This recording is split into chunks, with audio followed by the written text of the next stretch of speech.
ஆஃபீஸ்லாம் முடிச்சுட்டு வீட்டுக்கு வந்தாச்சு. இன்னைக்கு குக்கிங் என்னோட டர்ன். ஸோ அத தான் பண்ண போறோம்.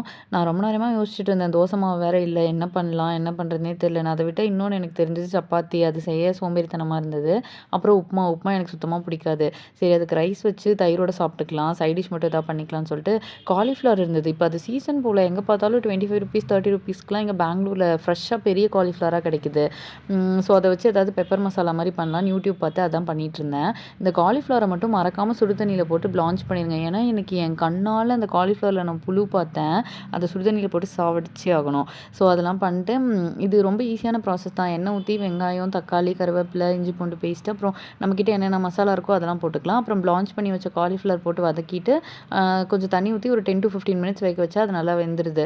கடைசியா அதில பெப்பர் மட்டும் போட்டு இறக்கிட்டோம்னா, அவ்வளோதான் நம்ம பெப்பர் காலிஃப்ளவர் ஐ மீன் காலிஃப்ளவர் பெப்பர் மசாலா ரெடி. அது நம்ம எப்படி வேணா சொல்லிக்கலாம். அது ஒரு ப்ராப்பர் பெப்பர் மசாலா மாரிலாம் இல்ல. ஏதோ ஒரு கைண்ட் ஆஃப் காலிஃப்ளவர் கிரேவி மாரி தான் இருந்துச்சு. பட் ஓகே நல்லா தான் இருந்தது. தயிர் சாதத்தோட வச்சு சாப்பிட்டேன். நான் சைட் பை சைட் அப்படியே ரைஸும் ரெடி பண்ணிட்டேன். வர வர என்ன சமைக்கிறதுன்னு யோசிக்கிறது எனக்கு பெரிய ப்ராசஸா இருக்கு. என்ன பண்றதுன்னே தெரியல. யூடியூப் சேனல் பார்த்து கொஞ்சம் டிப்ஸ் ரெடி பண்ணணும்.